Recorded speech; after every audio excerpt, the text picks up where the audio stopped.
That scared me, guys. Hey, how are you doing today? Welcome to Drinks with Johnny. Oh, man, I'm here with my co-host, Brandon Lombardo, Sam Hawkins. How are you guys doing on this beautiful Wednesday? When everyone's listening, it'll be a Tuesday, but, you know. I had to think for a second, like, when are we dropping this? What is the episode? What are we doing?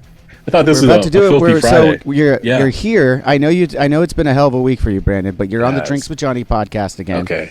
And we are here to have an old friend on the show, Gigi Dolin from WWE's NXT, the two-time NXT Women's Tag Team Champion. So it's really exciting to have her on the show. I'm in Atlanta, which kind of a bummer. It's on a Wednesday because my friend Darby, who lives right around the corner, won't be coming to the show tonight. Oh, finally in his neck of the woods, huh? It is. So, which is really fun to bring that up, knowing that our friend Gigi used to be married to Darby. So, and that's how we first met her. Yeah, and that's how we first met her at the house. They were over, and I'd like to reminisce about that with her a little bit if she's comfortable with that, or I don't know why she wouldn't be. But, yeah, because we still text and stuff. I know she's been going to a lot of cool concerts. She was at my first show back in Daytona. Oh, she went? Oh, I didn't realize that. Yeah, she was there for that festival, but we weren't able to link up. I don't remember why. I'm gonna ask her about that again. But, yeah, so it was just real fun. She shot me a text this week and said that she got approved to be on the Drinks with Johnny podcast by WWE. So I immediately said, all right, let's get this going right now then. So even being out on the road, I will admit I'm not 100% caught up on NXT. I did watch a bit of last night's, and it's looking really cool. I know you guys are a little behind as well, so I won't go too much in it. But Becky Lynch is the NXT World Champion right now, which is very interesting. That's awesome. Gigi is in the hunt to be one of the ones that's going to wrestle her pretty soon. Hell yeah. Is pretty much the catch up that I got. A lot of backstage stuff too in the locker room, guys. I don't know if you guys No, legitimately. Are you bringing it up? Are you bringing it? Yeah, are you bringing it up? I know where he's going. I know. No, but I see a lot of It took me clips. about a half a second. Yeah. That's for the diehards who know what I'm talking about. A lot of I do catch up on the social media and I see what's going on, and it sounds like I love the out of work, out of ring work too that she's doing. And I mean, obviously that's what I feel like her bread and butter is talking smack and bringing it a little beyond the mat. Yeah, absolutely. So busy week for everybody. Like I said, I'm here in Atlanta. Should I show everyone the warm-up room? Let's see it. Yeah, I don't know. Why don't you just leave it? Get the strippers out first. Get the strippers out. We can't put the strippers on YouTube. Why not? We can't monetize that if they're back there? No. Oh, okay. That's bullshit. Tell the dudes to leave.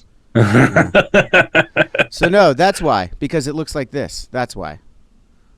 You can see. What's wrong? Yeah. It's just a warm-up room. That's why. It's because. There you go. That's cool. You got the cool guy jacket right there. I got my jackets out. Yeah, that sex machine. What is that?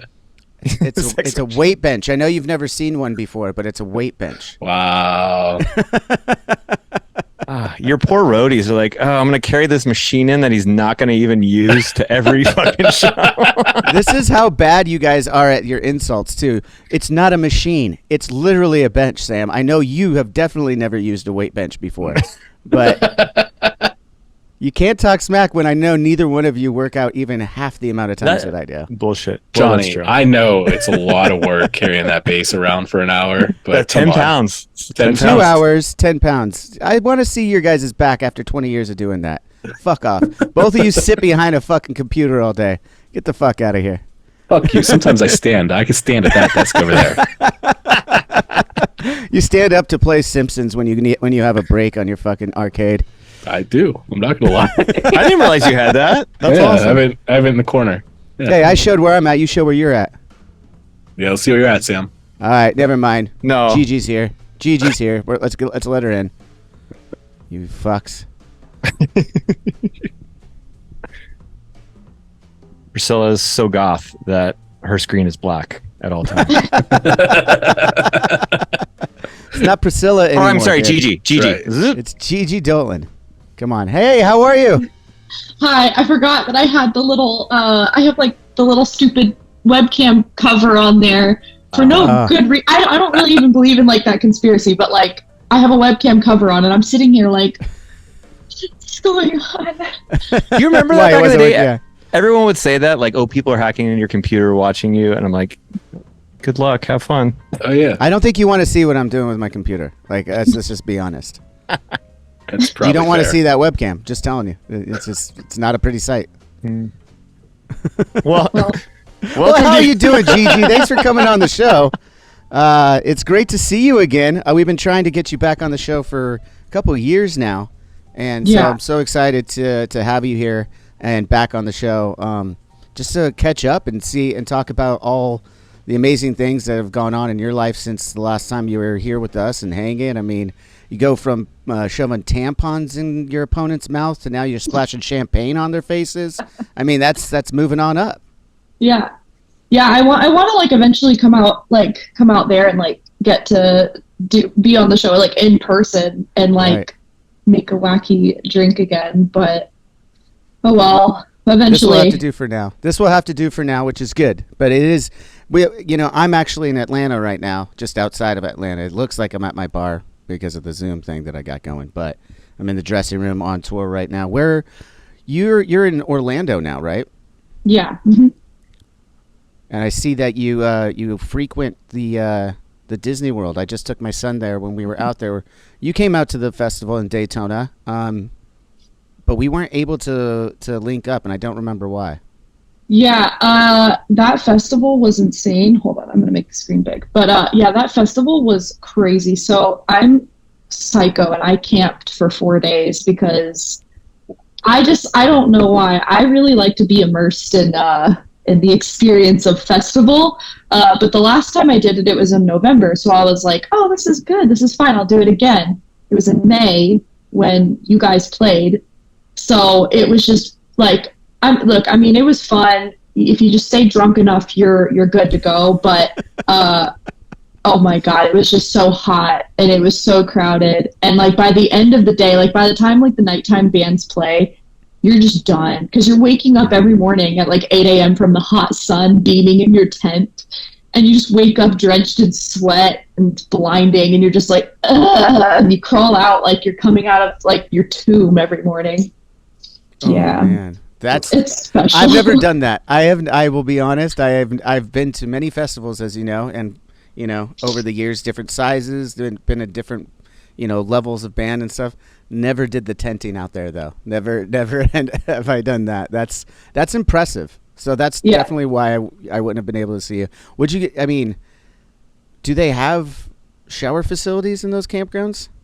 Yeah. So when I did it the November trip, there was like nice showers and nice bathrooms. Well, we accidentally booked the purple lot for May, which is a different section of like the campground. So it was like portable showers. Look, I'm never going to camp again after that last time. It's just never done. I also took wait. You mean like you're never at a festival, or you're just done camping for life? No, I'm done camping anytime in the summer. Okay. Like I think I might camp again at a festival if it was cold enough, like if it was like Virginia or something. But I will never camp at a festival in Florida ever again. I don't care what time of year it is. I'm going to rent an RV next time because I don't recommend it. And I had my 15-year-old brother with me, which mind you, like certain stages were like not on concrete. They were in dirt. And he wanted to be in every single pit every single day that we were there. So he would just come back to the campsite drenched like mud, his whole body just in mud. But he had his own tent, so I didn't have to deal with that. But it was...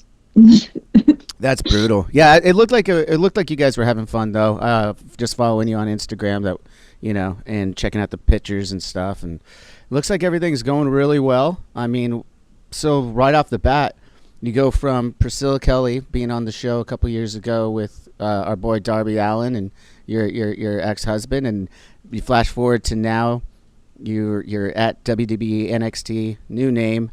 Gigi Dolin. Where did the name come from, by the way? I know that's a very generic question, but I have to ask anyway because I am curious. So, Gigi, really, I guess you could say it came from Gigi Allen, but like I'm not married to the idea. I thought of like Gigi Allen. It's a cool name, and like I don't know. I thought I don't know. I'm a little crazy, or I used to be a little crazy.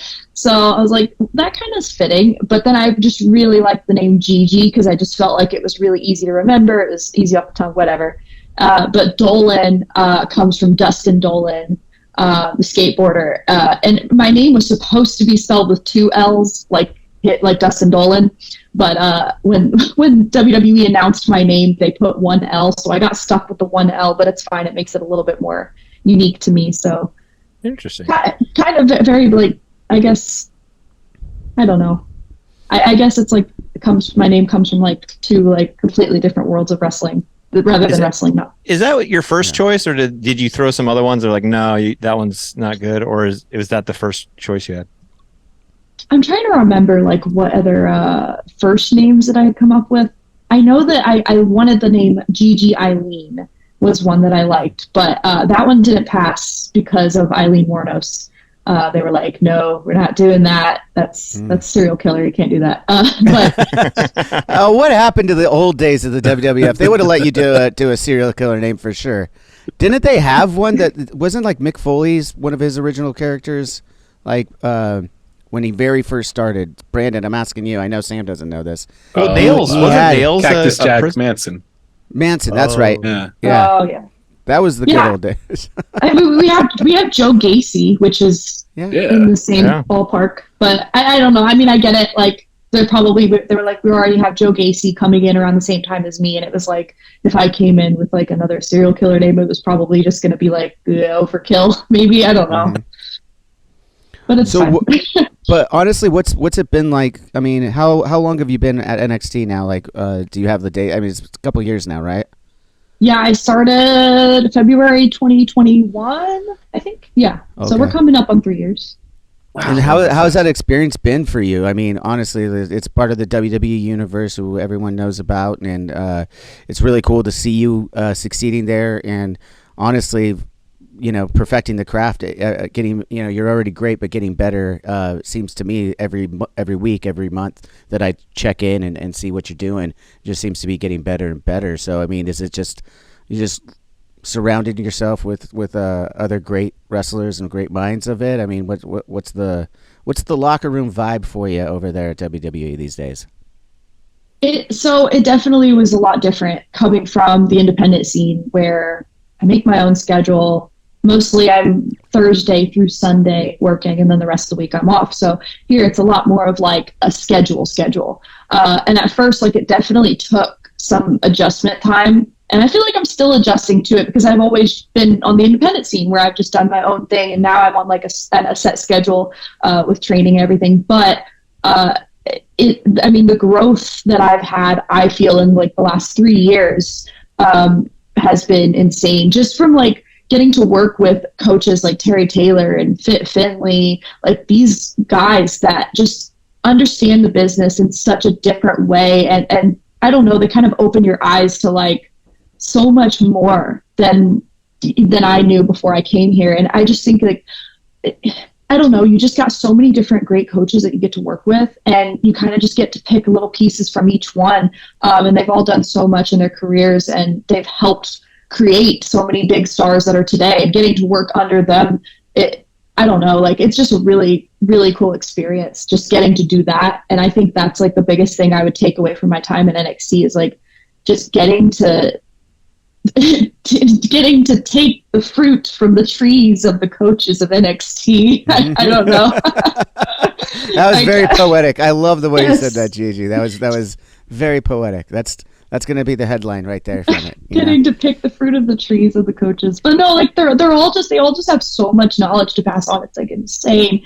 I mean, I've learned stuff that I didn't even think about. The things that I'm getting like taught, or things that are getting broken down in my matches or in my training. It's stuff that some of the stuff, it's not even stuff I would even think about before. It's not stuff that most people would think about, but like the nitpicky little things that each coach can like bring to you after matches or with training. I don't know, like it's just the amount of stuff that I've learned in 3 years is insane. Yeah.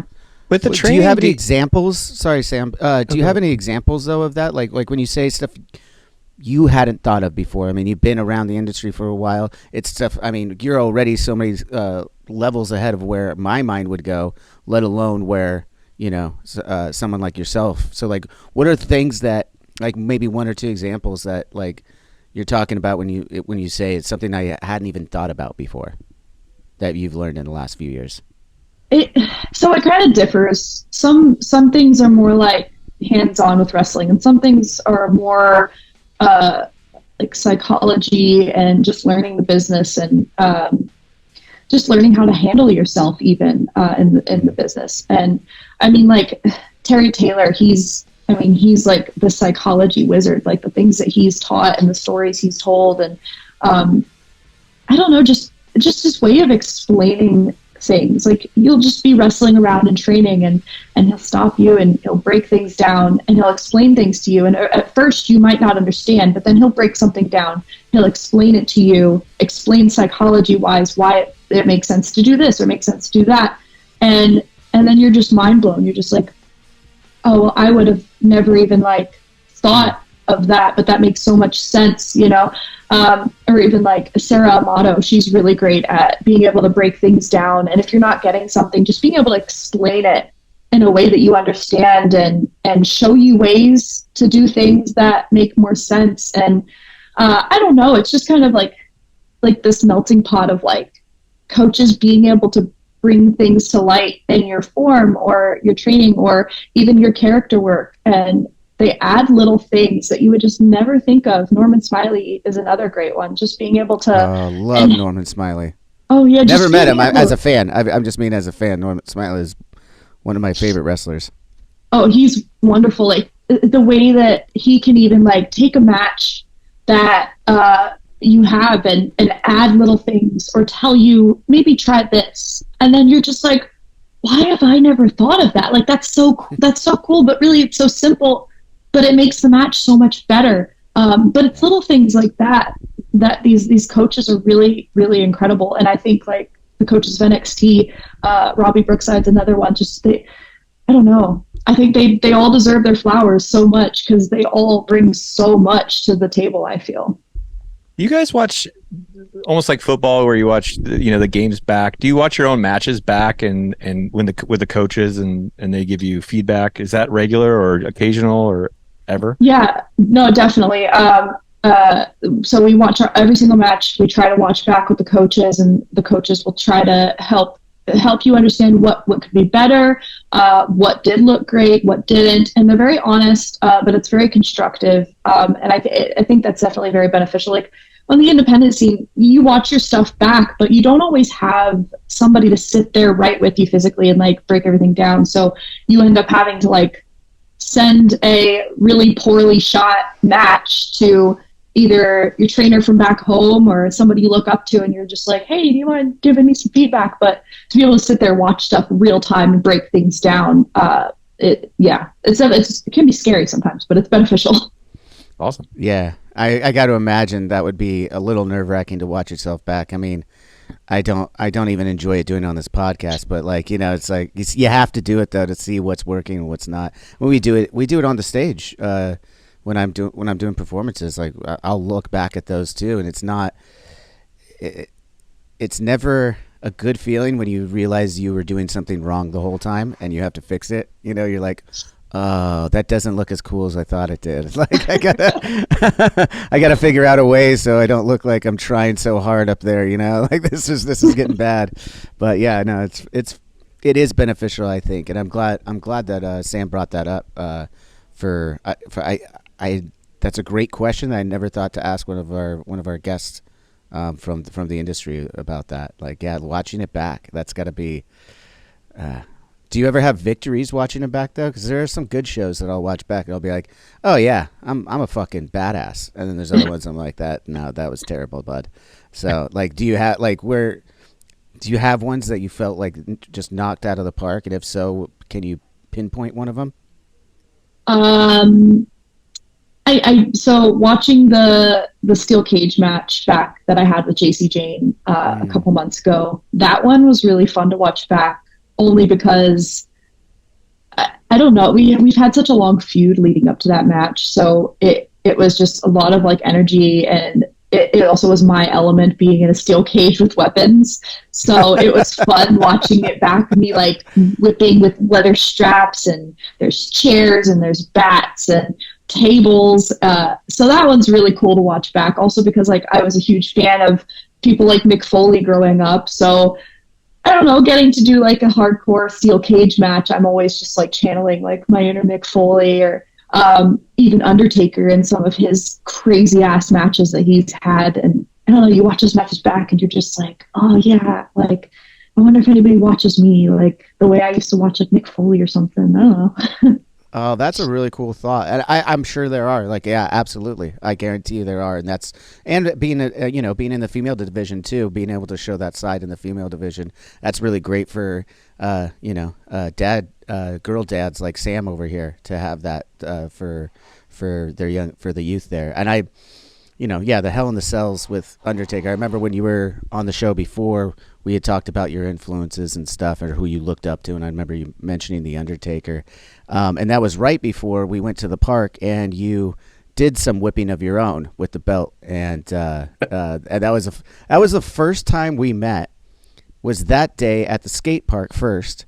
We tried to film a little video that didn't work out at all. Thanks to a little Taylor video. Taylor, I'm drawing a blank. Williamson. Yeah, you guys Yeah. were with him apparently, and then he hit us up and said you guys want to come, and we were like, who are these people who come in a group? And He came with a whole posse, the two of them, and a whole posse of brothers and other people who love to whip and do crazy shit. And they're like, yeah, we're gonna make a game of it. And I was like, I just started this podcast, dudes. I don't know what you want me to do. Can we pepper spray in your house? That's I'm like, no, we're not doing that. Like my 2-year-old son is downstairs sleeping right now. Like that's not happening. But we could go over here and pepper spray. And then yeah, it was such a good time though. Like having you over, and like it was so bizarre. And then like just the way that day went. And then by the end of it, having like I was able to just have a couple of drinks. We were able to have a couple of drinks and just shoot the shit for another couple hours before you guys got on the road, and that was just it's always a very fond memory for one of the cool things I get out of doing this show for sure. Yeah, that was a very special episode that you had. Yes, I just remember it being like the most chaotic mess. Like I don't know, it was like some kind of like bad like horror film where you like let these kids take over, and just I don't know. That's exactly what it was, and I did it. I was like, I felt like the chaperone. I was like, all right, we could do this, but we got to do it safe, guys. Like I felt like such a dad mode. I was like, and now like Darby comes around, and it's never any different. It's a different posse every time. Normally the same core characters, but it's no different. He's just like, oh, we're just going to film something. He texted me yesterday. He said, after your show in Seattle, my whole family's going to be there. We're filming something. And I was like, well, it's a good thing I have a cameraman out here. Like, what are you talking about? Like, and I'm sure it's just going to be another shit show of just excuses of doing, hurtful things to each other. Speaking of that, I appreciate you. In hindsight, you had made a video. You had let me shoot some stuff of beating up one of said members and telling my kids to wash their shit or you'll kick their ass. So I really appreciate you doing that. They loved it. So and having a daughter, like being a girl dad, as he said, I do appreciate women such as yourself who are strong characters and really inspire them, because we've been gone to a few matches. Johnny and I have taken my kids, and my daughter, we bring my son thinking he's going to do it, and my daughter just gravitates to it and is yelling and stuff like that. So thank you very much to you for that.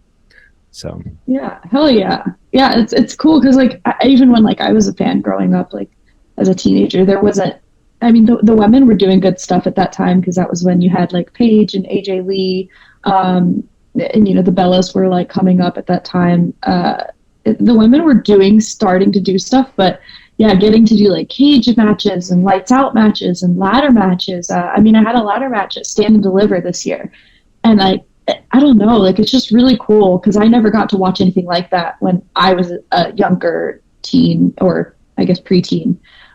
So it's cool. Yeah, the division has definitely grown, absolutely. I mean, to the point where they did. How many years ago was the first all women's pay-per-view that they did? It was just a few years ago. It wasn't even that long ago. Yeah. So it shows how fast everything, like how long it takes and how fast it is, if that makes any sense sometimes. It's like, it's interesting. And yet you guys have such a great roster through, Raw, SmackDown, and now NXT as well. It just, talk about the rosters. I'm loving what they're doing with NXT right now with blending it over. I mean, how soon is it before we actually get to see Becky Lynch, the new NXT champion, and Gigi Dolin in the ring? I don't know. She mentioned me on Tuesday night, so I saw that. Yeah, she mentioned a lot of girls Tuesday night, so who knows? But yeah, I don't know. That's somebody I've never been in the ring with, and obviously, like, I would love that match. There's so many women right now that, like, I have never even touched in the ring, and I just really want that opportunity. Rhea Ripley is another one that I would love to have a match with. Rhea Ripley. Just, I don't know. Like, she brings a whole different kind of energy that's just insane. Yeah, I'd love to see you guys. That would be a great match. Absolutely. Yeah, I want some kind of like cage match, though. I want something hardcore. Well, I was just gonna say one of the last matches that I watched you in or last pay-per-views I watched you in. You guys started it off with like a casino ladder match with a bunch of girls, right? That was yeah. How long ago was that? Was several months ago now. I'm trying to think if it was around WrestleMania or if it was. That was WrestleMania weekend. That's right. Yeah, I watched that with my kid. Great. It was a great show. I mean, that whole weekend was amazing. I took Sam to WrestleMania with me, and we brought the kids first day, second day, no kids, partied in the suite. It was amazing. It was such a great time. Yeah, that was a really big show for me because the year before last year, I did Stand and Deliver as our NXT show that runs during WrestleMania season or right. WrestleMania weekend. And I had only ever done the pre-show, which was basically like a dark match before we're on air, which was awesome. But this year I actually got to be a part of Stand and Deliver live, it was just really cool. The stadium was huge and it was packed out, and obviously doing a ladder match, like, it's like, I don't know, it's just the coolest thing in the world. It's really nerve-wracking though, like leading up to it. It is scary because you working in bigger arenas, and we've had our premium live events. Like we had Vengeance Day in Charlotte, North Carolina this year, and I was a part of that too. But to be a part of WrestleMania weekend, a part of NXT's biggest show of the year, it's just really cool. It's really surreal, and it's one of those things where, like, I don't know how, it's very stressful leading up to it, but after the match is over, after you're done and the show's over and your day's going on, that's the best feeling in the world, to be able to, like, just sit there and go, oh, I did that. That's really, like, I did that. I did that. Like, so it's awesome. Like, and I can't wait till see what this WrestleMania coming up has to offer. Oh man. I mean, I feel like the build up, usually they wait till January to start the build up, and I feel like the build up's already starting right now, like, because the last one was so successful. And by the way, I don't want to gloss over it. That ladder match that opened up Stand and Deliver with all you girls in it I thought it was probably the best match for the NXT showing of stuff, like, and it opened up the show, which I thought I was very happy to see an old friend like yourself in a moment of success like that. So I can only imagine how that felt for you. I know I texted you afterward, and you were just running around on a high, and we didn't cross paths in LA there either. But I was just very happy, just very happy for you. Proud sounds condescending. I'm not proud for you. I'm happy for you. Thank you. Thank you. It's awesome. And just, like, that's another thing though, is like knowing that, like, so many of my friends, family too, but really friends that I've had for years before I got to WWE, get to watch me now on a bigger screen and a bigger stage. That's, like, a really cool feeling too. And just, like, I don't know, I kind of just love the idea of, like, growing with people, because, like, I had one of my best friends ringside for that match as well, and it's just, like, crazy to think, like, when I met her, we were kids running around WrestleCon, like, we did, and it's just crazy to, like, think, like, fast forward to now, getting to just, I don't know, like make my friends proud, and then like my friends do things that are really cool and make me proud, and I'm just like, oh, this is crazy. It's like, what are we doing? Yeah, it's a lot of miracles happening for Friends, and it's always nice to see that. You know, especially another one that I want to talk about real quick was your first time. It was probably almost a year ago now when because I texted you. I was like, when I saw you on SmackDown for the first time too. I mean, they brought you on there for a couple shows there. That must have felt awesome to get brought up to SmackDown, right? I mean, network TV show. You know, yeah. That's pretty rad, right? Yeah, well, I mean, that's what you watch growing up, like SmackDown and Raw, or the two shows that you watched, or I watched growing up. It's what my brother watched growing up. So being able to have my name attached to the brand SmackDown was like, right. Like that was the coolest thing. My brother was super hyped for that too. He watches all my stuff, but I don't know, so NXT, when I was a kid and a fan, NXT wasn't really a third brand at that time. It wasn't what it is today. So I never watched NXT. It was always SmackDown and Raw. So the goal now is to do Monday Night Raw, so I can get that off my bucket list. Yeah, there you go. So then you'd be on all three. You could do that. That's pretty awesome. Yeah, I mean, yeah, you don't need to do SmackDown again. I mean, what do they even got going on over there? Like, I don't even know. I heard the buzz about last SmackDown. Brando, can you fill me in what happened? There was something that happened there. Some guy came back. I forget what was this guy's name? Some dude in Colorado that came out. You know, yeah, Pat McAfee. I think it was Pat McAfee. You're just busting balls. You're talking The Rock. That was cool. Oh, yeah. That was a fun moment. I was in the kitchen making dinner, and I heard it. I was like, wait, what? Did I just hear that? And I had to like run out. I was like, oh, shit, it's actually The Rock. Okay, this is cool. And yeah, shit burnt that night, but it was worth it. If you smell what Brando is cooking, burn it. Nice tie-in. Yeah, good. you know, I'm getting better at this, but no, it's it's really cool though that we're all talking about the brand that is SmackDown. It's named after The Rock, by the way. Laying the SmackDown back in the late '90s, early 2000s. But we're all sitting here as fans, reading the taglines, all the chirping of like The Rock's. It might be time for him to make like some kind of cool comeback. You got the bloodline falling apart. Nia Jax just came back too. I saw that.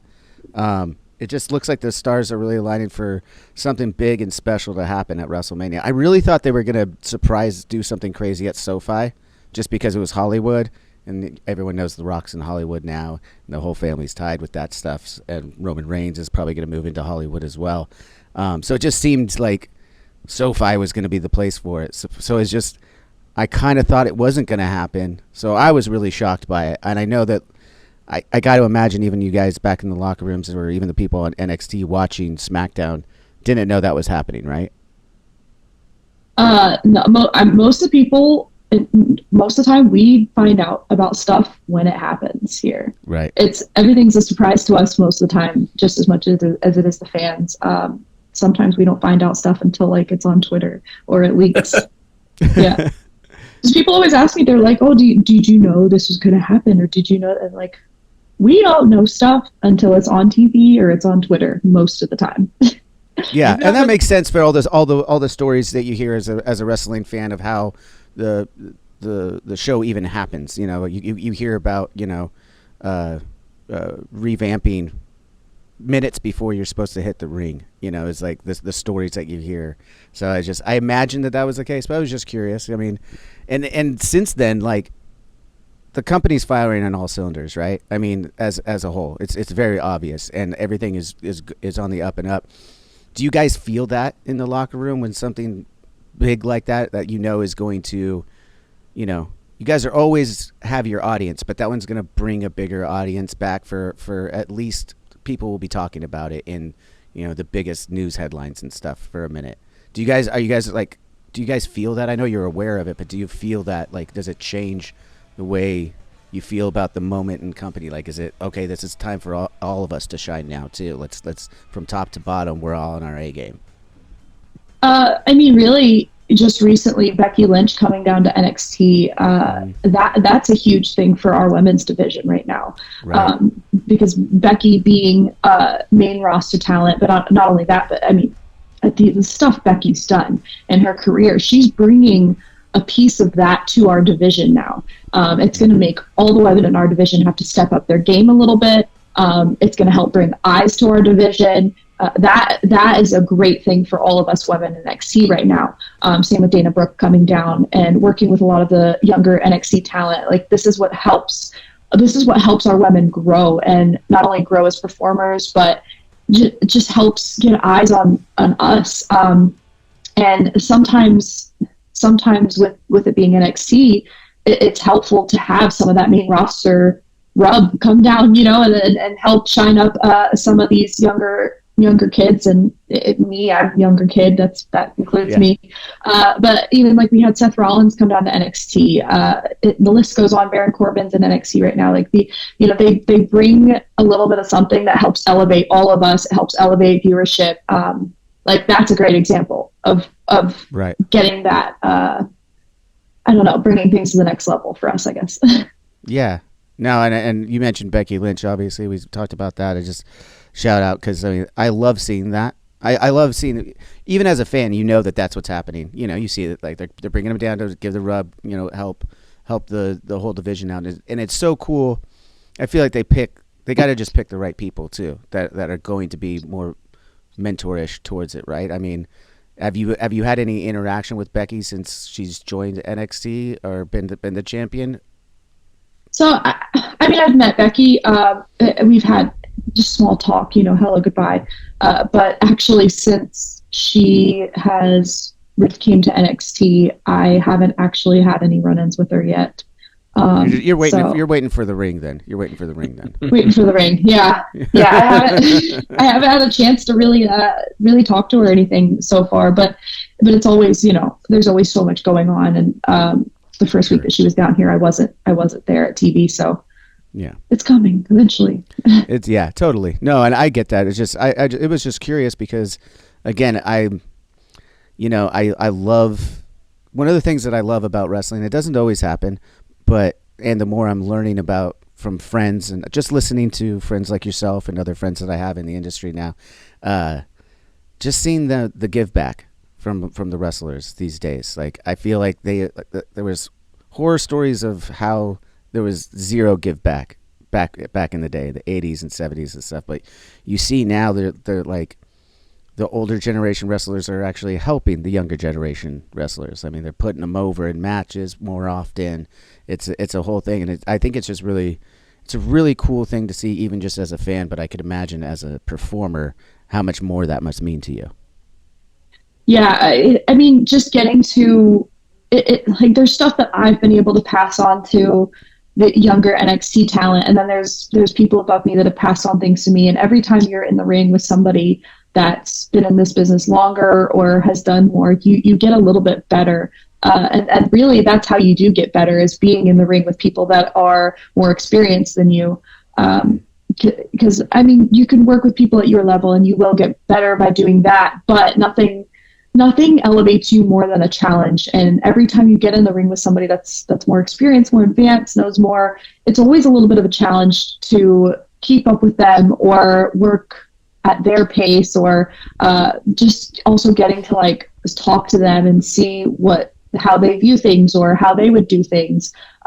So it's kind of like this domino effect of, like, this person works with me, I work with this person, and that person works with this person. And it's this domino effect of everyone getting better, everyone passing down what they've learned to the next person, and then passing what they've learned on to the next person, and so forth. So it's just like a never-ending domino effect, especially in NXT, because we have so much new talent constantly coming in here. A lot of people are athletes that have never been in a ring a day in their life, and they have to learn from scratch in NXT. And I can't imagine that. I got lucky and I did the independent scene, and I've done this for a long time. So I came in having a little bit of a grasp on, like, who I wanted to be in the ring or what I wanted to do. But now we've got athletes that they're really talented and athletic, but they know nothing about wrestling whatsoever. And so it's up to us to try to kind of help them figure out who they want to be in the ring and help them get polished and learn.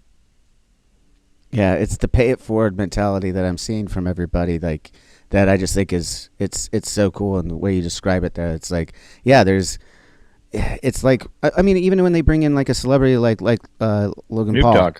or Snoop Dogg, I mean, they get, well, Snoop Dogg not so much, I know. but he did drop a mean people's elbow, but like when they bring in like Logan Paul and stuff, you know, you hear about it, but you wonder like how much are they actually putting into the wrestling aspect of it. Like everyone already knows Logan Paul is a gifted athlete. You know, that's part of who he is. But that doesn't, like you're saying, that doesn't always translate to wrestling. You gotta learn the psychology, as we were talking about earlier. You gotta, you know, the moves are different. You think watching them as a fan, you know how to do it because you've seen it enough times, but you really don't, right? I mean, I'm asking kind of at that time too. Yeah. First of all, I mean, I think Logan Paul is kind of like a freak. Like the way was able to pick it up so quickly and get so good so fast. Like that doesn't happen often.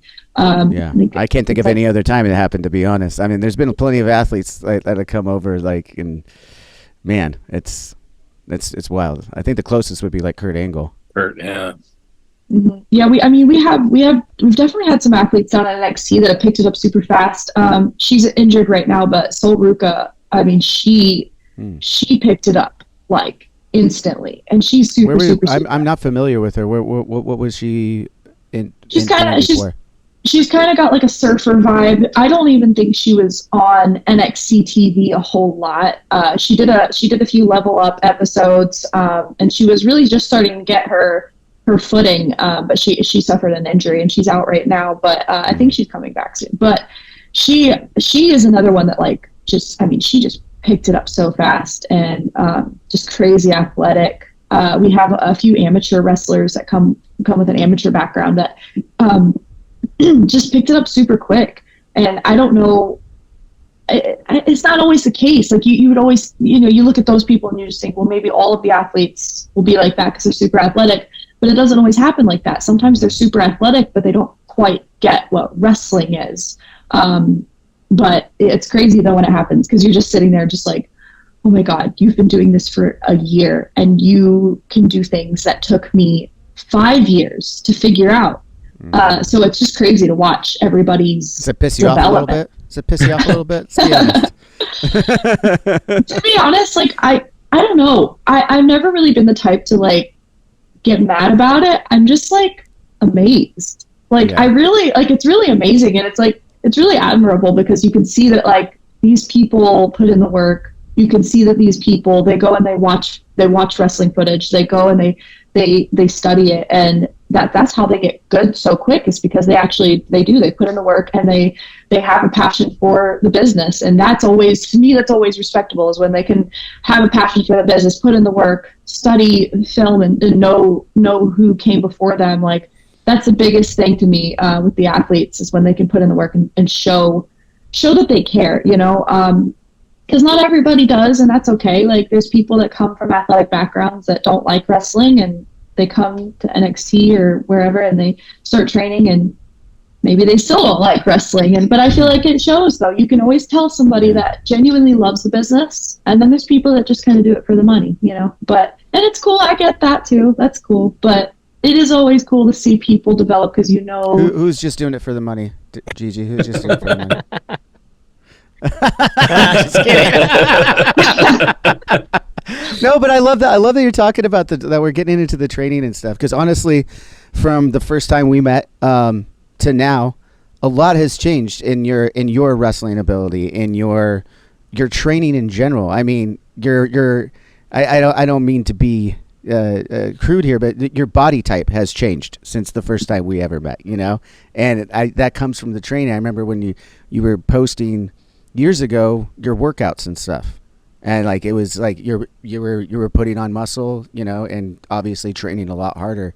What was it, that light bulb switch that went off when because you already loved wrestling, right? So when did the light switch go on that you were just going to go all in like that?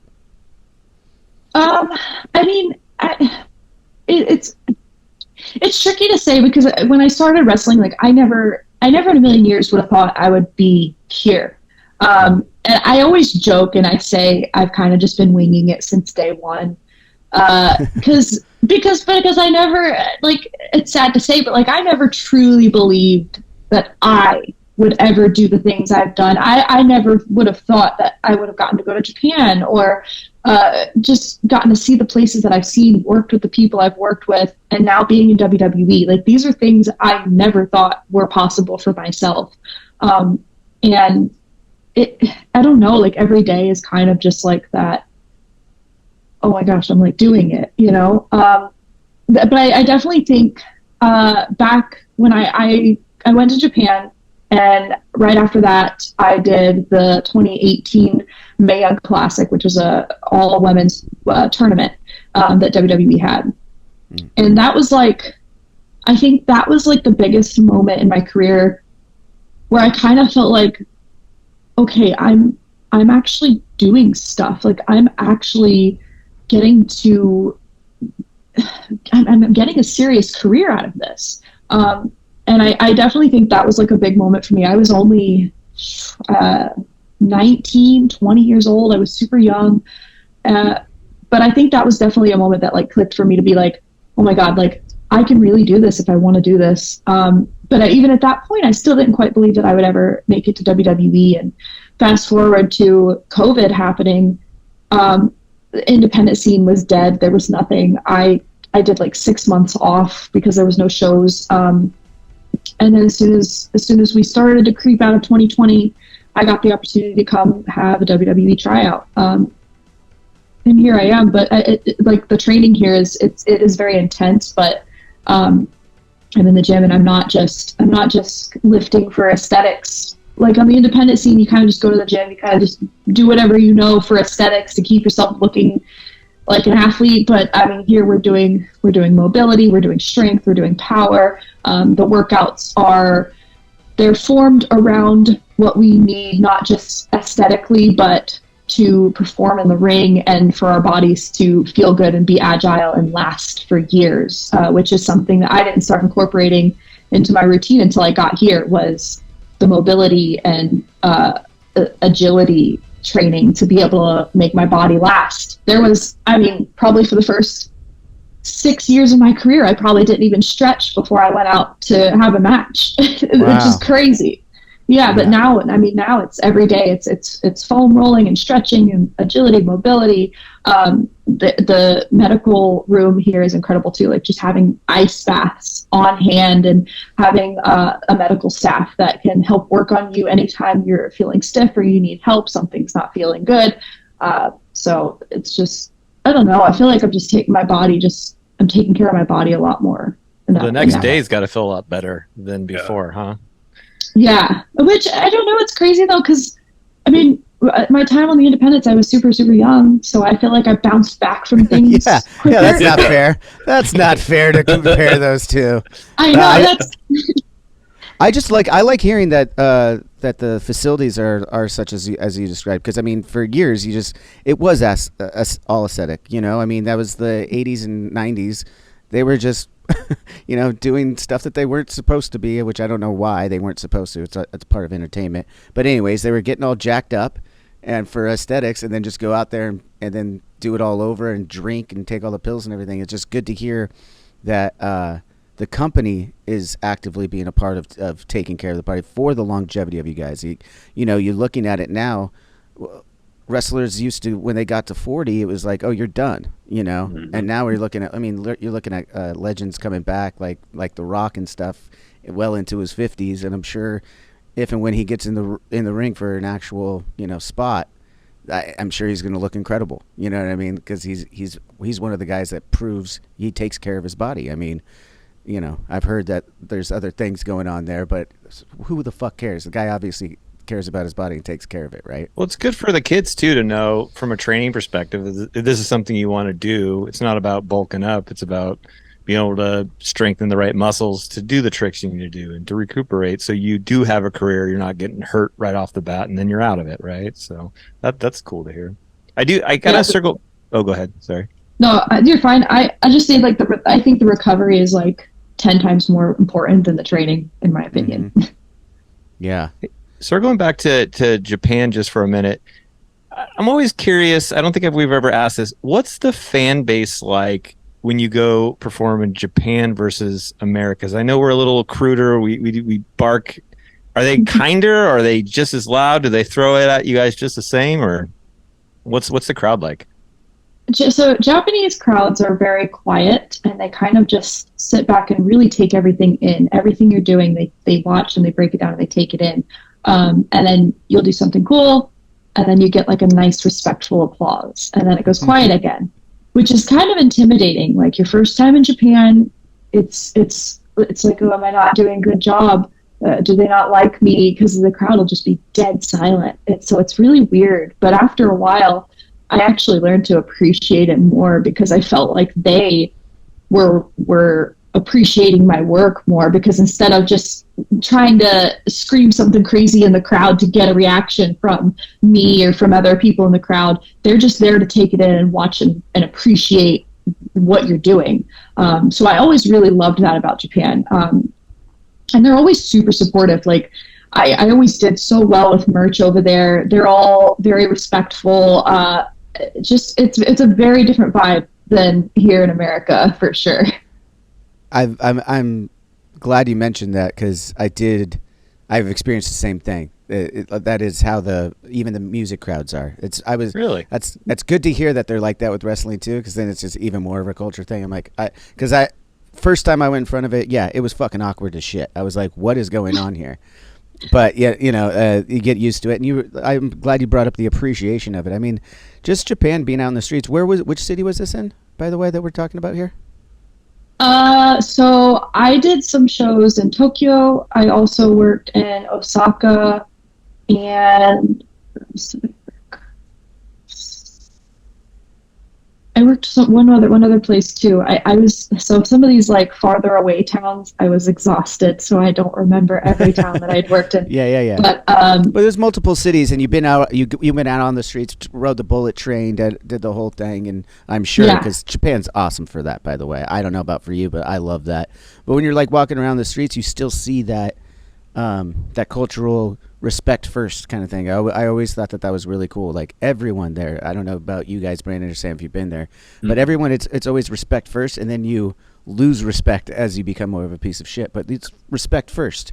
And in America, it's like, I don't trust you yet. You got to earn my respect. Yeah. I'm always like, that's ass backwards, man. Like, be nice first, and then we could both respect each other, and then we'll figure it out, and then if I figure out we don't like each other, we could go down levels, Mm-hmm. Yeah, I always felt super safe there too, like just being able to walk around at night by myself. That alone was like the coolest thing to me, because you can't do that anywhere, especially as a girl. Like you can't walk anywhere at night by yourself, even though I've done it. Like back when I was younger, I'll say it again, when I was on the advance team and I was younger and I didn't know any better, I used to just walk the streets of Chicago. I'd be in town for a show and I'd be like, I'm bored. Let me just go walk the streets of Chicago by myself, walk the streets of London by myself at night. At night. I was like, there's nothing wrong with that during the day. And then you just said at night. I was like, yeah, by yourself at night in big cities. Big cities in general, man. You just can't do that by yourself at night. I'd be wary of doing it as a male. Like and we all know you could kick my ass, so you'd probably be all right. Yeah, well, I just used to never think anything of it. But after a few years of watching Dateline and such, I kind of learned maybe I shouldn't do this. But in Japan, I always felt so safe. I felt like I was in my own little world. Everyone was very just like quiet to themselves. And I kind of like, because that's kind of how I am. I'm very quiet to myself until I get around the right people. But and the food was really good too. I miss the food in Japan so much. The food is amazing in Japan. That sushi, it's different sushi, man. And like the shabu, I don't know if you get down with the shabu out there, and Japanese barbecue. It's a shabu. I don't. Maybe I might have had it, because I would go places with the girls, and the girls would kind of just order things for me and not tell me what they were, and I would just eat all these things. I loved everything I had, but a lot of times I didn't know what I was eating, really. Do you have anything you don't like eating? Place. Like what? Like, hey, I will not eat onions, or I won't eat this. No, I mean, I used to be a little bit pickier when I was young, but I eat. I like What's your go-to? Sushi. Oh, sushi. sushi, but I'm not talking like California rolls. I'm talking like cuts from like Japan. There's a really good place, Sushi Pop, here in Orlando. If you guys are ever in Orlando area, go to Sushi Pop. I got to go back to Orlando. I'm going to be going back to Orlando a lot more now that I have a kid, because I saw you go to Disney World. I think I mentioned earlier a lot. Do you have passes, by the way? Yes, I do. Okay, that's why I was like, there's an awful lot of Disney World photos here. Like, Gigi must have gotten some passes. But yeah, we could talk about that in a second. But Orlando in general is like, I absolutely love it now. I always loved it before, but like now it's like it's even more solidified that because I got to take little Frankie there every so often now. So, but I will hit you up on that sushi spot though. Like that's I have places. I have food places. Every time people at work need a date night idea, they need something to go eat that's like really good, they always come to me because I know the spots. I'm telling you.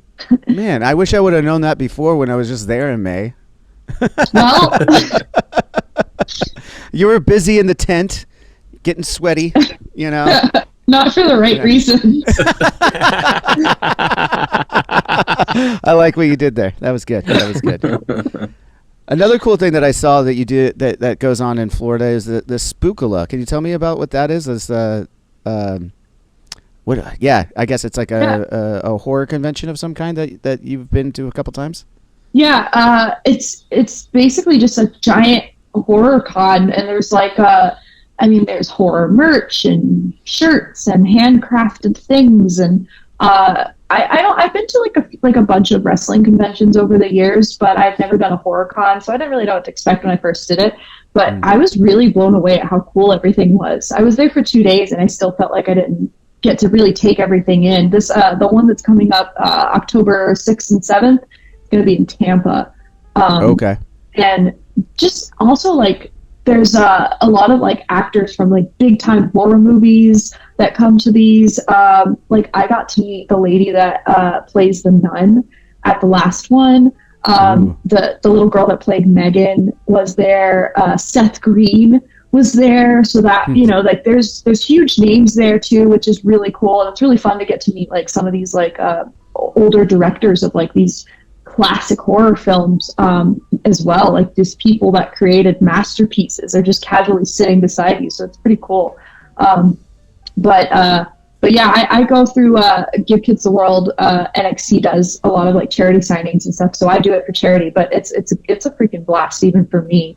And last time I brought my little dog and took a bunch of pictures with like people cosplaying as like horror characters and stuff with my dog next to them. So it was pretty cool.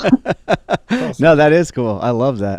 It looked like a lot of fun. Definitely you got some of the right photos with the right people, and I just wanted to bring it up because it is, we're into spooky season, guys. I think it's official. So, I mean, what and I've got a kid now, Gigi, so you got to tell me like what are some of the horror movies you're excited to throw on this season or catch new ones, like because I need some to watch, and I gotta find time while I'm out on the road, because once I get home I'm not going to be in charge of the TV again for a while. So what do I gotta watch? Fill me in.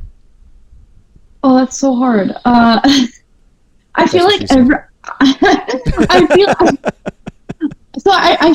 every year I end up rewatching all of the Saw movies. I always feel like I end up rewatching all of those for some reason, just because I really like that old school horror film that has like the kind of like green overcast coloring to the film, and then the little weird transitions and the slow-mo scenes. So I always like rewatching Saw. I love The Devil's Rejects and House of a Thousand Corpses. I like the trashiness of it. Love that. I couldn't agree more. Yeah, I love that. I wish more movies weren't trying so hard to reinvent the wheel all the time. Like I've watched a few A24 movies and everybody raves about them, and I don't really end up loving them. I watched what's it called with the hand? Talk to Me. That was who's in that one? You guys are saying, oh yeah, like you've heard of this one. I haven't seen it. You guys full of it was shit? on my list. It looks like it. Yeah, it's about a bunch of kids and the spirit goes through them. You didn't like it? So everybody hyped it up to me so much. They were like, "This is gonna be the best horror film you've seen all year. It was so good." And I went to see it, and I was just like, I don't know. I kind of left disappointed. Just because I don't know. I don't like the whole mixing horror films with like the Gen Z, we're all on our phones kind of thing. Oh, is that what it is? That's like a Screamish, yeah. Yeah. No, Scream was cool though, man, because you still had. They did it right. Yeah, Scream did it right. Yeah. Yeah, the whole Scream franchise has done it right. Like even without Wes Craven with us anymore, you know. So I think that's different. But I see what you mean. When they try to do some bullshit like almost after school special moral to the story on a horror movie, that pisses me right the fuck off. I'm like, okay, what was it like? It Follows years ago, and it's it's an STD. It's an STD. I'm like, I saw that. Kids. Okay. You could have told me that story in a 5-minute Tubi movie. Don't make it a fucking 2-hour long, fucking drawn out, and then the surprise is at the end that it was an STD. It's like I already knew it was an STD. The fuck? This is not good. This is not good storytelling. That's what I have a problem with on it. Did you guys see that? I just saw a trailer yesterday. I got real excited. They have Saw 10 is coming out. Yeah. I'm really excited. I'm a huge Saw fan. And they're coming back. Yeah. So Saw 1 through 4, that's like the best to me. Everything after that, I do like it, but Saw 1 through 4 is where it is for me. But I'm really, really, really hoping that this one is like great because I love the movies so much. I told you I watch them almost every year. But yeah, I'm hyped for that. I really want to go see this movie that just got released, Haunting in Venice. I don't really know anything about it. It just came out, I think maybe a week ago, if that. And it's like, it's kind of reminiscent of that one movie. But anyways, they like all these people go to like a seance and then someone dies and then they have to like figure out the mystery of it. It looked really cool. And they were pushing it all over Disney Springs. They had big billboards for it and stuff. So I'm wanting to go see that one next. And I kind of want to see, I don't know if it's out streaming yet or not, but there's this one called like Voyage of the Demeter. It's like a Dracula movie. And I was like, this looks so classic that it might be great. And usually the ones that the critics sleep on are the ones that I end up really liking. So. Well, no one goes by critics. Come on. I even as you we had a big those hype it up. Yeah. I can't stand that. We had a horror top 10 horror dude. You should bring it up with Gigi because it was the worst list ever. It was based off like grossing numbers, and it would consider like it had movies in it that clearly weren't horror movies. They were just like more science fiction movies. I'm like, that doesn't qualify as a horror movie. Anyways, I had a big beef with this list, Gigi, by the way, and we did it right here on the air. Jaws was like number 1, right? Yeah, which I understand. Like, that's a horror movie. Yeah, but it's not. It is. That one is though, because you got the made up fucking shark, you know. So that one's. I give it that one. There was some other. I don't even remember what they were. There were some other real bad ones. I was like, that is just straight up not a horror movie. I mean, look, the top 10 didn't have Nightmare on Elm Street, Friday the 13th. Or Halloween. Yeah. What horror movie lists are those 3 out of the top 10 and still make sense? Yeah. The answer is 0. The ones that make money. There's been very few horror movies over the last few years that I've actually liked. I think it's just because, like what I said earlier, like everyone just wants to reinvent the wheel so much and be different. But it's just like, no, we don't need that. We just need a good story, some gore, and some shock factor. Like, at least for me, like, that's all I need. Saw had a great story. 1 through 4, Amazing. I'll say. That's kind of that. I was gonna say those are the last ones that I watched, though. I didn't know that they were up to 10 now. I'm excited for them. 10's always a good one. Jason X was amazing. Well, they called it X. It's Saw X is what it's called. Is it Saw X? Yes. Are they going to space? Jigsaw. Is Jigsaw go to space, dude? If Jigsaw goes to space, I'm fucking in. No, I did so fucking in. The trailer said some guy talks to someone else. He goes, "Oh shit, you robbed the Jigsaw? Like, you fucking idiot!" So like apparently it's like him getting revenge on someone who robbed from him. I don't know. Well, who knows? Jigsaw's in it. He's in the trailer. Yeah, Tobin Bell's in this, I think, right? Really? I'm pretty sure, yeah. Yeah, no, they brought back old school characters, dude. I want to see what it's about. They're going to do something. They're going to do something. They didn't come back for no reason. Someone had a good idea. If Jigsaw makes an appearance ever at one of these Spookala cons, that's going to be the person that like I flip out if I get to meet and take a picture with. I'm just gonna say that. If he ever comes on the show, you come on and co-interview with us. Yeah. Oh yeah, you want to be a co-host? Oh, yeah. We'll reach out. Sam, reach out. Show her this. Okay. Show him this clip. We'll get this. We'll use our star power and get him on the show. And then Gigi. I don't even know what I would say. I was talking about Gigi's star power. I thought you meant you. Gigi is our saving grace here, not. She's the one on TV every fucking week. Yeah, I don't even know what I'd say to the guy, but I just think that's like the one person in movies that I think I would really, really love to meet, just because, I don't know, like, he's such a badass in the Saw movies, and he's so creepy, because he's just this old guy. Well, not all old guys are creepy, though. Come on. No, I don't mean like that, but I mean like most what do you call it, the antagonist, or what are the movie term of the person that's always the bad guy? Most of them are like protagonists. I don't know my words well, but most of them are like big burly guys that are going to come get you, or they're people with big weapons. But like, he's just an old man that just sits there, and he's very quiet and calm and collected, and that's scarier to me than any other. Maybe not as scary as Leatherface. Leatherface, I think, is the scariest horror character to exist. But yeah, he's creepy. And by the way, you were right. I corrected you incorrectly. Now that I thought about it, I couldn't let it go. It's antagonist. You said it right the first time. Protagonist is the good guy. Yeah. Oh, okay. We could just use wrestling terms, though. You could have just said heel and baby. Heel and face would work.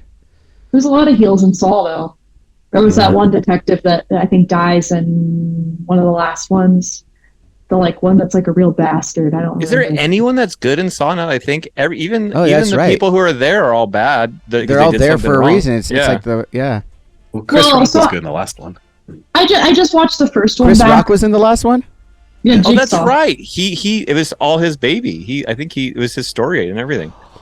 I never saw that. And now you guys are saying that, I remember the hype on it. I have to watch it. I have to watch that. That's what I'm gonna start spooky season with. Spoiler alert, Will Smith slaps him at the end. Now that was good, Sam. That was good. You don't always have good ones, but that was a good one. So is Jigsaw tied in with Saw X at all? Or we just forgot about that? Oh, I wish. That would be so That would be sick. That would work, because like the Jigsaw movie was kind of just like a standalone. It tied into the lore, but it really didn't have like the deep roots into the story of it. Yeah. So it was like Rob Zombie's Halloween spinoff. Yeah. I liked that one though. I thought the Rob Zombie, the first Halloween, I thought that was so good. I thought that was a well done one too. I did. Yeah. I absolutely did. Yeah, that's another one that most people don't like, but I love. Yeah. Well, it's going back to that critic thing and listening to everybody else, and I genuinely feel the exact same way as you do with a lot of the new horror movies. I don't want to hear about it. Don't tell me how great it is. Tell me you should go check it out. Leave it at that. Don't tell me how great it is, because then I'm going to go and I'm going to hear it from everyone. I'm going to go in.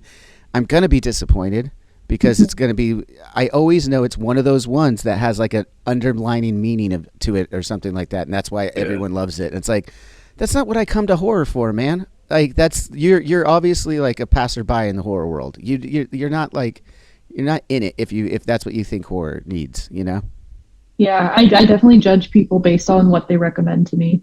I'm not recommending anything anymore then. Right. Here's a recommendation, not because it's good. Please don't think it's good, but because the whole ending chunk is just going to make you're going to be like, what the hell am I watching? So there's this movie, it's an A24 movie, and it's called Men. Just Men. Okay. If you can find the deeper rooted meaning behind all of it, please be my guest. To me, I watched the whole thing in theaters. It was long as hell, but the chunk at the end was just so uncomfortable. I've never seen anything like it. If you don't want to watch the whole movie, I get that, but go watch the ending scene of Men, and somebody get back to me and tell me what you think. I'm not going to tell you anything about it. You know, that's something. Shadows actually is the guy that, love him to death. Me and him just like different movies. That's just not where we vibe on is same movies. Every once in a while we cross over, but for the most part, when he recommends something to me, I'm like, I'll wait, and it's just not my vibe, But he likes the uncomfortable stuff. Like he watched that one with Joaquin Phoenix that's out, Beau, Afraid Beau or some. Beau's Afraid. Beau's Afraid. I guess it is like the most uncomfortable movie madness you've ever seen. I've never watched it yet. He's like, I'm not recommending it per se, but it's like supposed to be super bizarre. He's I've never seen a movie like made that way before in my life. No, I'm interested. My brother wanted me to watch that with him, but I was like, I'm not watching this. It's like 3 hours long. I'll watch that, and then I'm gonna watch Men, and then I'm gonna tell Matt to watch Men probably too, because he likes that uncomfortable weirdness, and he'll probably figure out whatever the meaning is for you. He's really good about that too. Yeah, I'm not going to say that it was like horrible, because it was interesting, because the whole time I'm like, where are we going with this?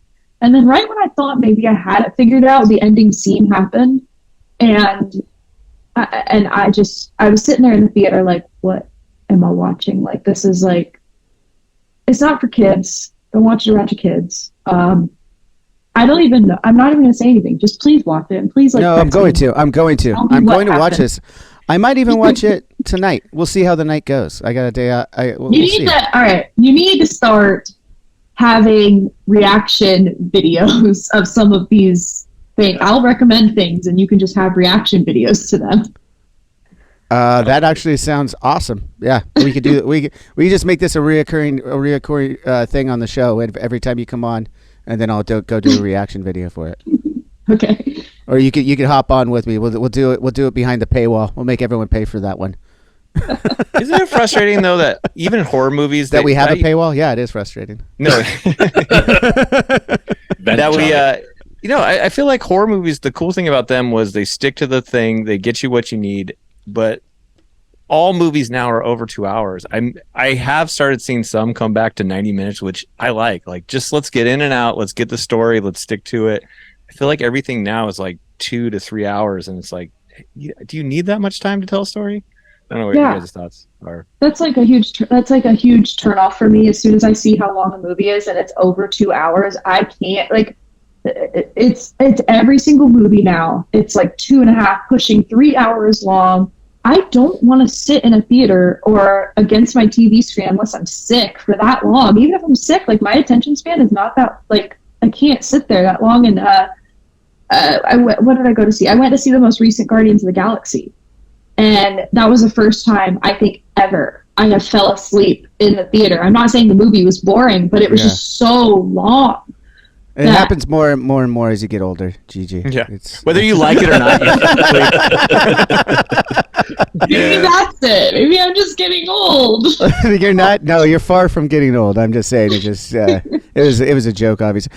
I go back and forth on that though. I loved that movie. I love a lot of the 3-hour movies because it's a catch-22 for me, because if you make the movie too short, a lot of times what they end up having to cut to get it into that position fucks the story completely. Yeah, I agree. Like, and then you're like, you have no build up for these characters, and that by the end of it, I'm like, why was I supposed to care that, fucking something happened to that person? And I was like, oh, all of a sudden they're in love after what seemed like one date in the daytime date, and now they're fucking in love, and I'm supposed to care. It's like you made that too short now. So there's got to be a happy medium, so you could still build a character base that I'm going to care about. I mean, that's something. I mean, that's part of wrestling 101 too. Like the storylines, you want the audience to care and be invested in in your character. And how are they going to get there if you're only giving them a small little piece at a time? You gotta give it all. And that was just me bringing it back to wrestling. You're welcome. But Brandon loves this. Brandon loves when I'm full of myself on an episode. It's great. I love when you used to call out your segues. Be like, "Oh, what a great segue!" Like, oh, dude, it feels so good though. It feels so good sometimes. But the bullshit is, then you'll call us on it, like, "Oh, good, Bo." And I'm like, "You do this all the time. I learned it from you, Dad." Do as I say, not as I do. No, it's fucking funny though. No, we'll not get back to wrestling just yet, because actually, I want to go back to Halloween. You always seem to have a great Halloween costume. I know that's fun for you as it is for me. Do you have a costume picked out yet, or is this the first time you're actually starting to think about it right here, right now? So no, I've thought about it. It's just hard because I have orange hair, so I am kind of limited to things that can have. Well, they do make things hair. called wigs. Yeah, okay, but I already have hair that's like people would get a wig. Yeah, that's true. I have true. to take advantage of the hair because for years and years, my whole life up until 5 years ago, I had jet black hair, and every year I'm just the girl with the black hair. Like, well, it's boring. That's the person that wears a wig. I have orange hair, and one day it's going to go back to my natural color when I'm sick of dyeing it. So I got to take advantage of it while I have it. Okay, so Chucky and Pennywise and what's her name? The Flintstones' wife. That's what I've got working with. Well, Jean Grey from the X-Men. There's one. Yeah. Well, I actually. That is a good one. I did dress up as Ember from Elemental for Mickey's Not So Scary Halloween Party, which is like the fire girl. My boyfriend dressed up as Wade, which is like the water guy. Which I have. I'm gonna make like a mini vlog eventually and put it on my Instagram of that because we looked really ridiculous at this children's Halloween Disney party. I love it because you don't have a. I love it because you don't have a kid. And you explained the movie, and you explained Men, and it was like, yeah, this really deep. We're talking all horror movies, and you go Elemental. I'm like, oh yeah, I know those characters. Don't worry. Like I saw it in the theaters. That's what I'm saying. Yeah.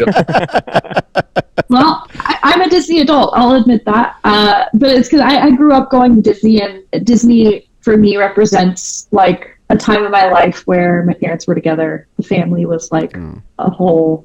And it's kind of like my security blanket of good memories from my childhood. So I became a Disney adult, but it's for like the right reasons, I guess. Oh, that's actually really sweet, though. That's endearing.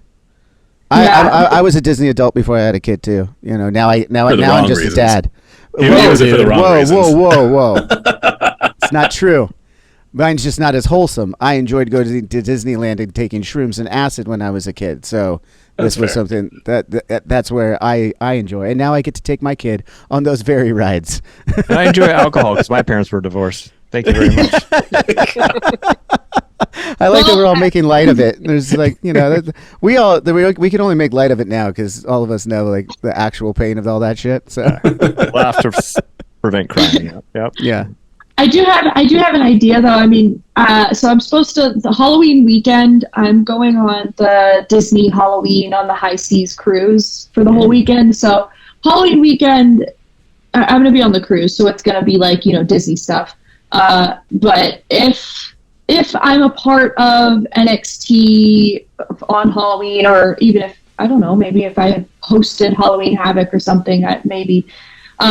I wanted to do something that was like a little bit more original. So I wanted to be like an orange demon. So I wanted to like have all the components of like your typical like demon thing with like a big bat wings and horns and everything. But I just wanted it to be orange because I'd never seen that. So that was an idea. And then I also was thinking about doing like a Ziggy Stardust kind of look, inspired look. That would be sick.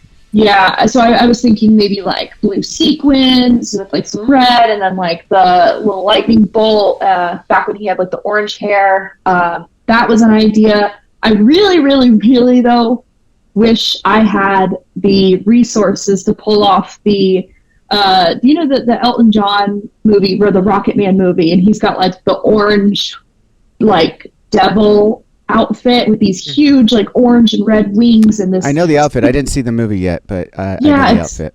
It's just orange and red, like everything's covered from head to toe on rhinestones, huge wings. It's the most ridiculous looking outfit I've ever seen in my life. But that's what I want so bad. Wait. So you don't know anybody that can help you out with that? That's like a $5,000 costume. Well, no, you find costume makers that could DIY it, Yeah, but we're so close to Halloween now. We're so close now that it would be hard to try to cram that all into like a couple weeks. And also, where are you going to fit that big extravagant thing on the cruise? Right. But that's in the maybe next year I'll pull that off. But that would be really cool. So you're going on a Disney cruise during Halloween. Yeah. That is wild. It's Halloween themed. Yeah, but it's Disney Halloween themed. And you don't have kids. I want you to come super hardcore bloody to just the kids' dinner, and you're just like, scare the shit the out most of them. ridiculously gory fucking thing you can possibly be.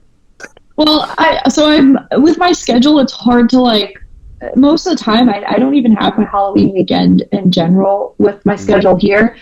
So I kind of just make the whole end of September and all the way through October Halloween, and I just do all my Halloween stuff where I can. So probably going to do Halloween Horror Nights next week with my little brother when he comes to town. I've already fit in, I did a vampire rave a week ago. I kind of just fit the Halloween events in where I can. And then by the time Halloween comes, I've done everything. So Halloween cruise, it's going to be wholesome. It's going to be nice. I get to go to the Bahamas, and I've never done a cruise. What is a vampire? When you say vampire rave, all I can think of is Blade, the movie where they're all dancing and then all the blood just comes down. Please tell me that's what it's like. I even if it's not, tell me that's what it's like. It wasn't. It's not as crazy as it sounds. It was really just people. A lot of people dressed up like vampires. There's people covered in blood too. But yeah, and then just all night long music. But yeah, I honestly I wish it was a little bit more themed than it was. But there was a lot of people covered in blood on the dance floor, so I guess it was vampire rave. Do you watch What We Do in the Shadows? No. Oh, whoa! Have you seen the movie? Start watching that. Oh yeah. No. Oh, you got to watch. There's your homework. Yeah. That's a good one. I want a reaction from you on when I'll watch the movie What We Do in the Shadows, and then you'll want to watch the show. I'm pretty sure, unless you don't like it, which I would be shocked. Okay. But yeah, it's just go find What We Do in the Shadows. You could even watch it on the Disney cruise, I'm sure. But yeah, probably. No, it's great stuff. Have you done Horror Nights yet? I haven't yet. So I left about a week ago, and I had to cram a bunch of stuff in before, and now I'm on the road. But I get back with time off the road to do some Halloween horror stuff. I'm going to Disney Halloween Nights this year again. We did it last year. We're not going to bother with the candy, though. My son doesn't care about the candies. But it's just cool time of year, because I'm sure they do it at Disney World, too. They decorate for Halloween, right? Yeah. Uh-huh. Yeah. So we're gonna do that. Horror Nights I've used to love doing. That's Universal, right? Yeah. I've done it a couple times. I absolutely loved it. But now I have to get a sitter for that night. You know what I mean? Yeah. And I'm like, do I love it that much? Or can I just wait? Or can I just wait a few years and then I'll go back with Frankie, you know? Yeah. I kind of I go every year now that I live down here. But I can't, I have rules though for when I go. I have to have a fast pass. I can't do the lines. I'm an opening till close person too, so it's got to be I need some liquid IV, I need good shoes, and I gotta have fast pass. But the only problem is I'm in Florida, so it's just hot. It's never ending hot down here. So you're it's nighttime, but you're just sweating. Oh yeah, I just experienced that in May. Yeah, it's not quite to the extent that you did in the tent. We're going back to the tent that was a rockin', but it's amazing though when you're actually in that Florida. We did all 4 parks. I went there early for 2 days when we had that show in Daytona, and the family. It took the family. We did all 4 parks in 2 days because of the fast passes. We were able to get on. That's why we were able to do everything. We literally got fast passes for everything. My wife was a fucking boss on it. As soon as we left one ride, she was buying it she was lining up the next one. And so we got it, and we were at, 11 hours both days, and literally got every single ride in that we wanted to. And it was an amazing 2 days, but God did it. Midday when you needed food, we got angry at each other. End of the night is don't fucking look at me anymore. But it was still fun while we were doing it. And I guess I say all that because there's some sick new rides over there that I didn't know I was even going to go on. And I was wondering if any of them lined up. I mean, as a pass holder, to do you have a pass for all of them or just Magic Kingdom? Well, it's everything. It's everything. So, okay, yeah. cool, perfect. I want to make sure. What are your go-to rides then? Like, what's your favorite ride? The Guardians of the Galaxy roller coaster in Epcot is. I told these guys about it. It's amazing. Yeah, that's probably my favorite ride right now. That one's really cool. I love Tower of Terror. Tower of Terror would be my number one ride besides Guardians. And I like your guys' Tower of Terror. Easy enough for me to say. I like your guys' better. Ours just goes up and down. Like the one in Orlando moves around and stuff. It's much better. Yeah, interesting. Yeah, I've done Disneyland, both parks out there, so I have my comparison thoughts. Have you done Rise of the Resistance at Disneyland? Yeah, I think that's the exact same as ours. I think. Yeah, I'm sure that one is. A lot of the new ones. Ride. A lot of the new ones aren't very different. I have to say, I could tell by what you were holding back a little bit there, and I think you were going with the Orlando parks are better, and I tend to agree that the rides are. It's because Disneyland was the original though, so and they're preserving it that way a little bit as much as they can, But you guys have so much more space. There's so much more space there. Okay. Look, there's pros and cons. We have the parks, like all the separate parks. We do have a lot more. But the thing that I wish we had that Disneyland has is Disneyland caters more towards the locals, where they have more seasonal offerings. They have more seasonal overlays on some of the rides. I think they have way more like unique character sightings, and I don't know, like the events at Disneyland just look more fun. Like Oogie Boogie Bash compared to Mickey's Not So Scary Halloween is like, I don't know if maybe it's just how Instagram makes it look, but it just looks so much better out there for some reason. Oogie Boogie was cool. I did that. Yeah. I did that a couple of years ago when Frankie was really young. We did the Oogie Boogie thing. It was neat. It was very neat. I don't know. I haven't been to any of the events, and so we got to take your word for it here. I know that these guys too.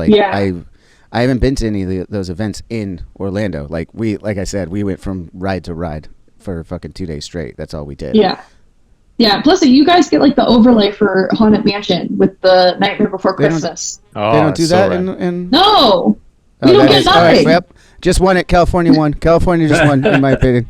I was going to vote for Orlando, for Florida. And you guys get way better seasonal treats too. Like our seasonal treats are like meh. You guys, I'm like on Instagram. I follow Disney food blog, and there's one other one that I follow too, and they're always posting all these things, and the stuff from Disneyland just so much nicer. I don't know if it's like a grass is greener on the other side kind of thing, but like you said, I only went to Disneyland for the first time a year ago, but it has this like comforting, nostalgic feeling to it. Yeah, it's like they very much kept it intact. Like that. Yeah, they tried it. They try make that present. Yeah, and I don't know. I really like that. I don't know. The Food and Wine Festival is fun. I'm a pass holder at home, and that's something that like we will get a sitter for. Me and the wife. We might ride a couple rides, but it's really about just walking around and trying all this different food and drink. Like, so they do that. They do that at Disneyland or at California Adventure. It's at California Adventure. There's only like 2 or 3 places that you could get alcohol in, or beer or wine in Disneyland. It's at the Blue Bayou, and then Club 33, which you're not you have to know someone to get into, and that's just a restaurant, so it's not out in the open. And then now they have like the really sugary bar drinks at the Cantina. August. Land. Yeah. Which just look like, I don't think there's very much alcohol in them. I think it's just pure sugar. So, we have an August Cantina here. Yeah. So I mean, and I believe it has something to do with the leasing of the land when they did so many years ago, because it is so restricted there. But for whatever reason, right across the street, you can walk around. Like I'm usually in line with a beer if I'm gonna go on a ride. And usually I do the fast passes like you. So it's rare that we wait in line for anything, because I can't handle that either. I don't know. Yeah. I can't handle the lines, especially with a kid though. Yeah. When you have a kid, it definitely makes the line thing like even less enjoyable. Yeah, I can't do lines, but I didn't know you guys did a food and wine festival. That's cool, but you can get drunk at Epcot for sure. Epcot or is a constant food and wine festival. I love Epcot. I would used to go every time we went to Orlando, stay at the Four Seasons, get a cab, go straight to Epcot Center, and me and the boys would do our drink around the world, and we'd go to every spot. And you have to get at least one drink from each spot that you can get a drink at the Epcot, and needless to say, you end up with a very good time. Yeah, I only recently found out that the bar in Ireland, because my boyfriend always gets the snake bite, which is like the half hard lager, half cider, I think. Yeah, those are brutal. Ugh. Yeah, I only recently reminds found me out. of being in London. Sorry, go ahead. I only recently found out that it's an open bar and you can just order whatever you want. I thought you had to order off of what they had on the menu, so you can just go in there and get like a double whiskey Coke if you want to. And I'm like, this is insane. How are they able to do this at a Disney park? This is crazy. Like, you could just get hammered if you wanted to. Most and of the then time you went I up and ordered 5. The happiest place on earth, right? That's what it is. Yeah, there it is. That's the magic. That's where the magic comes from.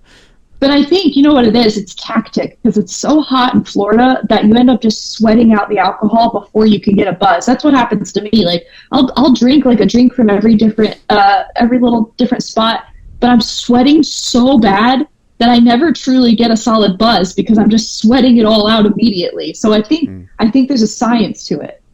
Yeah. To keep people balanced. They're like, it's hot. Yeah, there's no way they're going to take down that much when it's this hot out, you know? Yeah. Yeah. There's probably some truth to that. I'm sorry, I think I also cut you off when you were talking. You mentioned Tower of Terror is your second favorite ride, or probably your favorite ride, but then Guardians is now the new ride that's just amazing, which I totally agree. Incredible roller coaster. It's like Space Mountain on steroids. It's so fucking good. What are some of the other ones then? Because I feel like you were gonna say a couple others there. Yeah, probably Space Mountain. I just did Space Mountain with the Halloween overlay, so it was pitch black. Because normally you go up the thing and you can see like the spaceships and the astronauts. I don't know what my light's doing. It's kind of like, yeah, we were talking spooky stuff, and now that thing's going. I know. So the Halloween overlay, there's no lights. You can't see nothing. You can't even see like your hand in front of your face. That's how dark it is. And they put this like really menacing, horrifying Halloween music on, and it's like loud. That it genuinely kind of scared me. So that was really cool. But your guys' Space Mountain's different all the way around. We don't do that. I've never been on the Halloween one. We don't do it pitch black, but it's also we're 2x2 out roller coasters, and it does a little bit different stuff. Yours is more like our Matterhorn. Because you guys didn't have a Matterhorn out there. Yeah, and I didn't get to ride the Matterhorn when I was there because they were doing refurbishment on it. So that's the other problem with proper Disneyland. In order to keep those nostalgic rides and everything together, there's constant upkeep at this point. It's pretty crazy. Well, if did I miss out on anything with the Matterhorn? Because that was like the only ride I didn't get to do. No, but if you didn't do Splash Mountain, it's going away forever. They're changing. We have Splash Mountain. And I think it was the same as the one at Disneyland. So I don't. Maybe change it. It's a little too racist. They're turning it into Princess and the Frog. Yeah. They're doing that to ours. Yeah, they're doing that to ours. Yeah, they're doing it to theirs too. I saw them. It was under construction when I was just there in May to do said thing. Yeah, no, it's wild that some of the stuff has to change. Some of it changes. I mean, they changed the Pirates of the Caribbean years ago for the same reason. It was sexist, so they had to change stuff. I mean, you know. With the social climate changes, Disney's gonna ride with it. You know, it's just the way it is. Yeah. Yeah, they're changing the Country Bear Jamboree that we have. It's like all these like just weird country songs, which is what makes it fun. And they're changing it to just like country renditions of Disney songs. So I'm pretty pissed about that because I love the Country Bear Jamboree. And they're getting rid of, there's like a show called It's Tough to Be a Bug in Animal Kingdom. Yeah. And it's like the Bug's Life themed show. And it's kind of terrifying, but I love Bug's Life.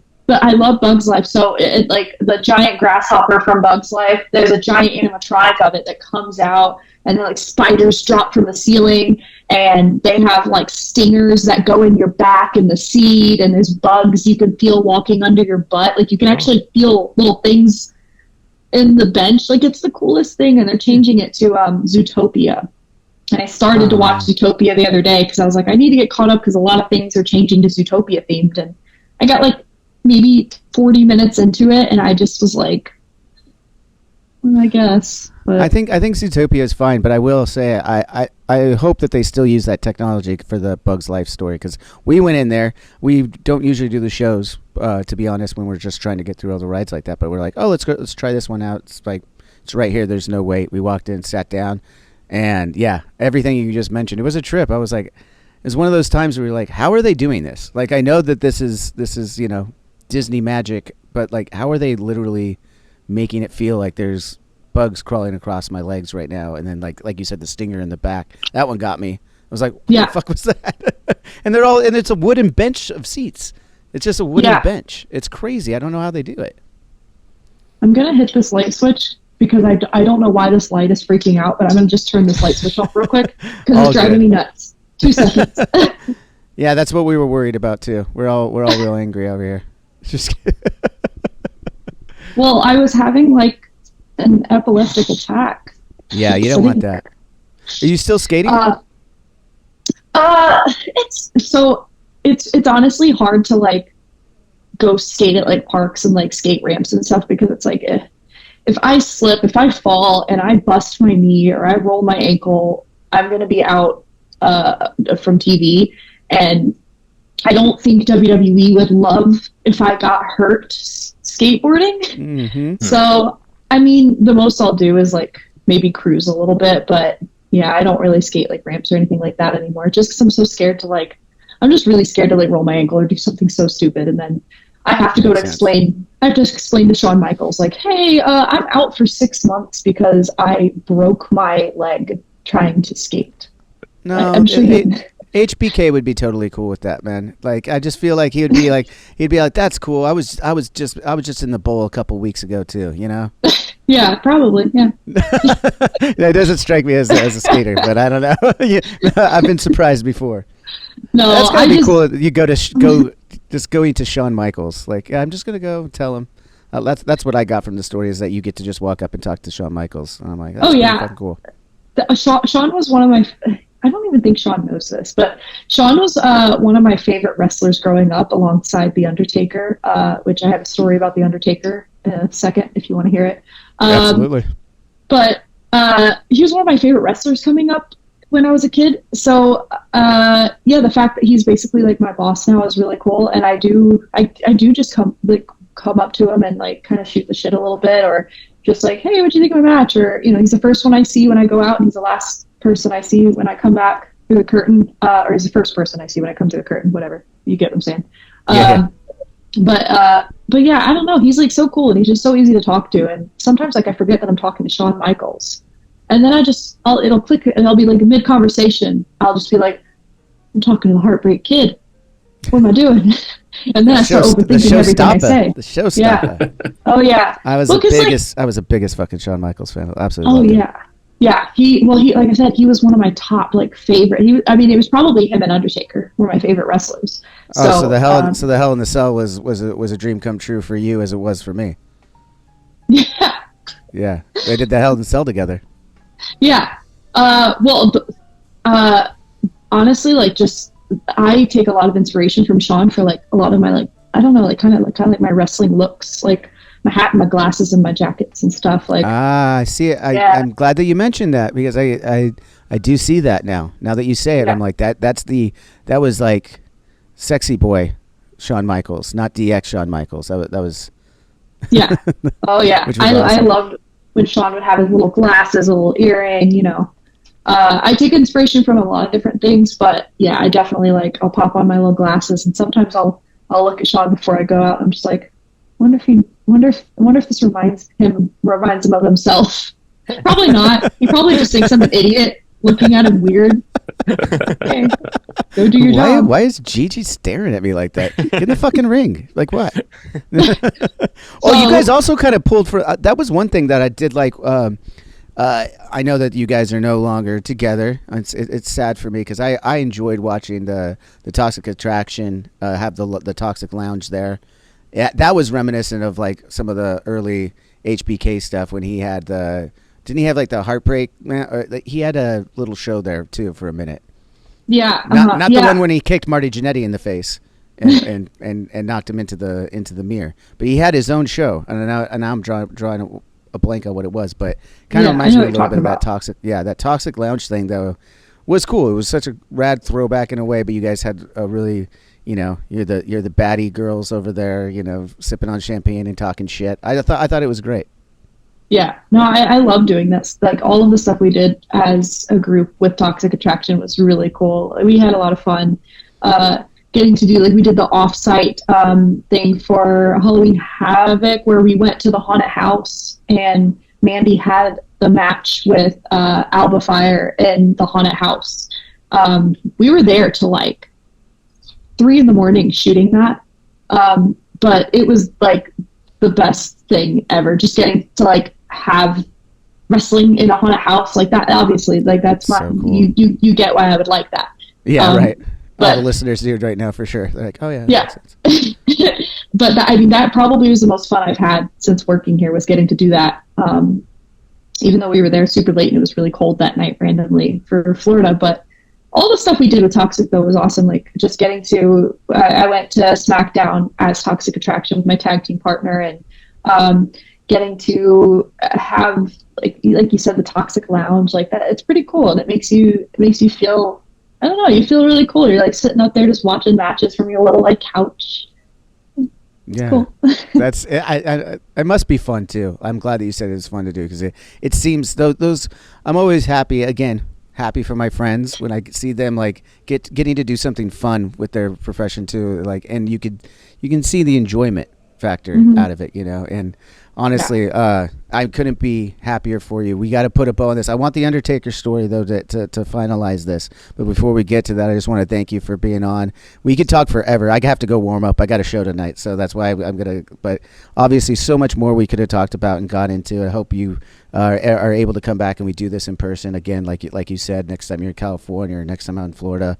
I'll bring the shit and we'll do it in person, and it'll be super fun, because we're going to put a bow on it here with an Undertaker story, but I know you got some other great wrestling stories for your time being over there at NXT and meeting some of, the legends that, you and I both revere.